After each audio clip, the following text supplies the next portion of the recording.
Hey, boss, it's time to release another folding phone, but we ain't got nothing new. What should we do? I think we just throw a new number on the old one and hope nobody notices. Should we make it cheaper though? No. Maybe a bigger battery? No. And you're sure nobody will notice that we're releasing the same phone over again? I mean, Apple does it every year. True.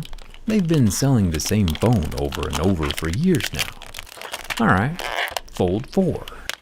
Same box, same box. Let's get started.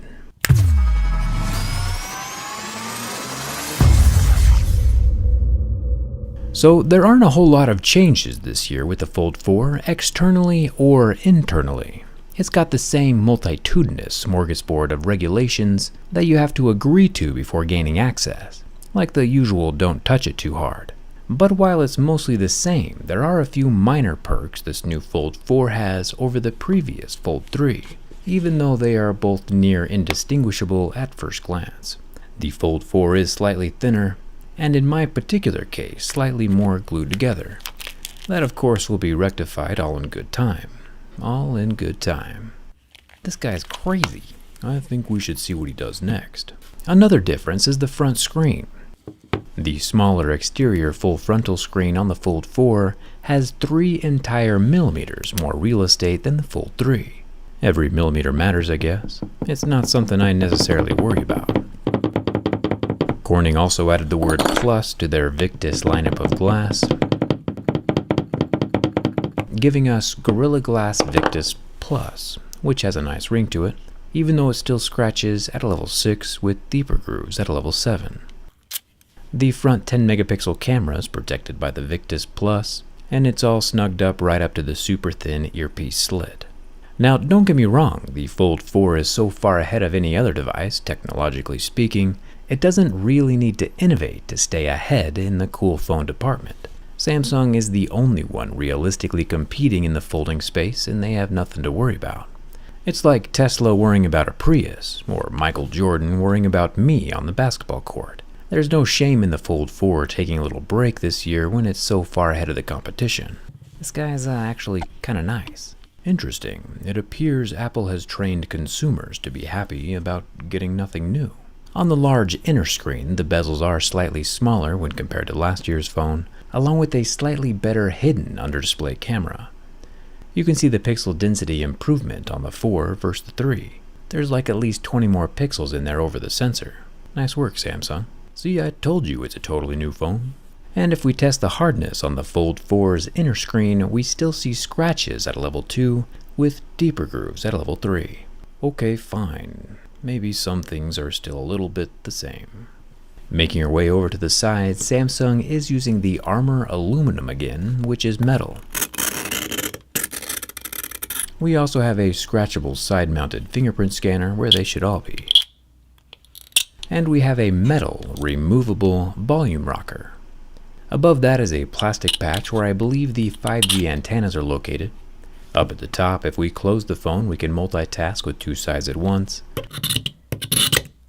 More metal, some microphone holes, and a loudspeaker grill.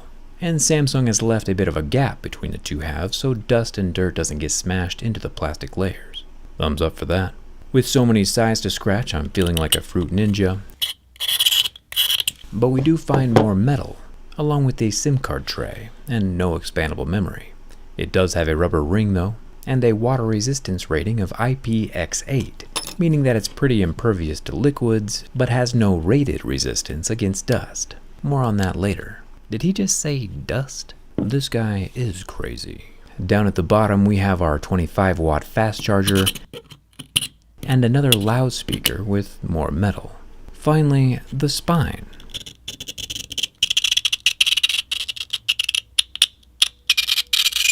Metal, with the very familiar recessed and inlaid Samsung lettering that we saw on the hinge last year. Moving around to the triple camera setup, it's time to see what materials we have back here. Just kidding, I swapped the phone to last year's Fold 3 and you didn't even notice. Is he making fun of us? I think he is.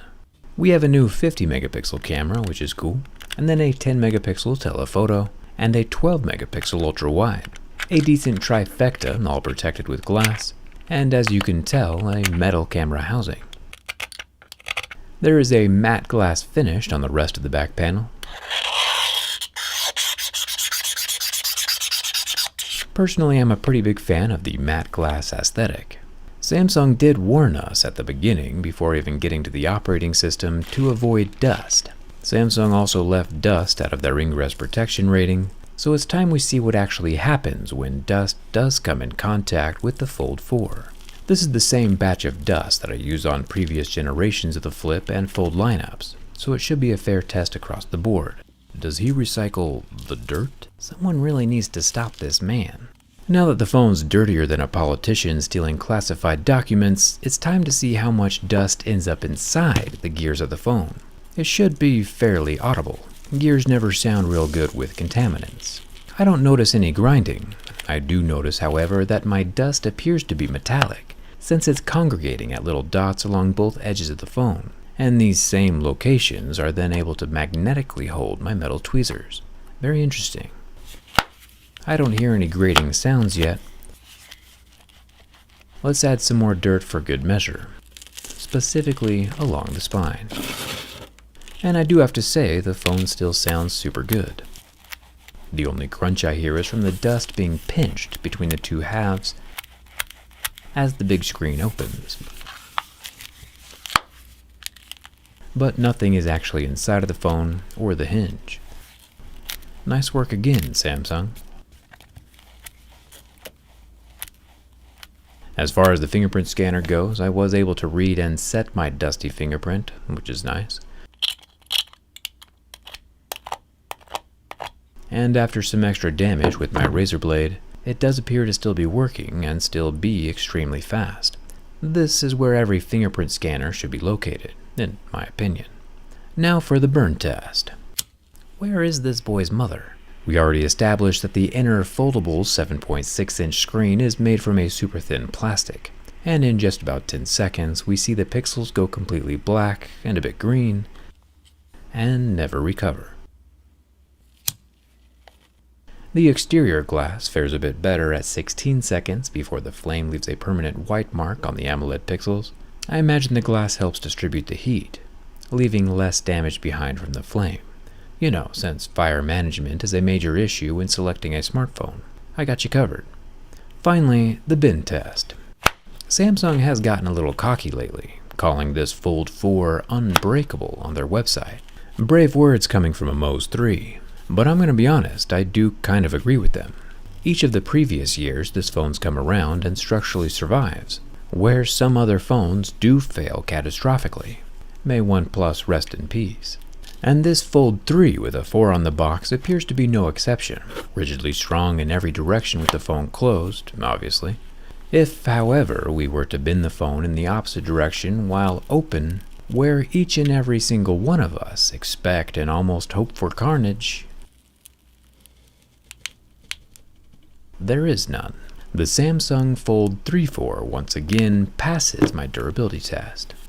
Dust slams and bends, yet still lives.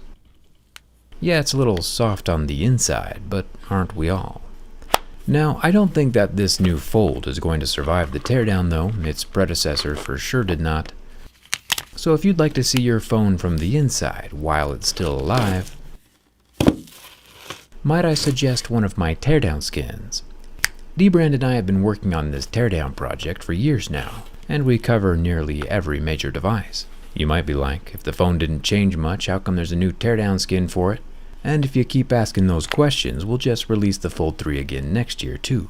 This guy's brilliant, write that down. And yeah, the Fold 4 skin is still full price, even though it only covers 1/4 of the phone. Has this man ever worked for Apple? Link is down in the description.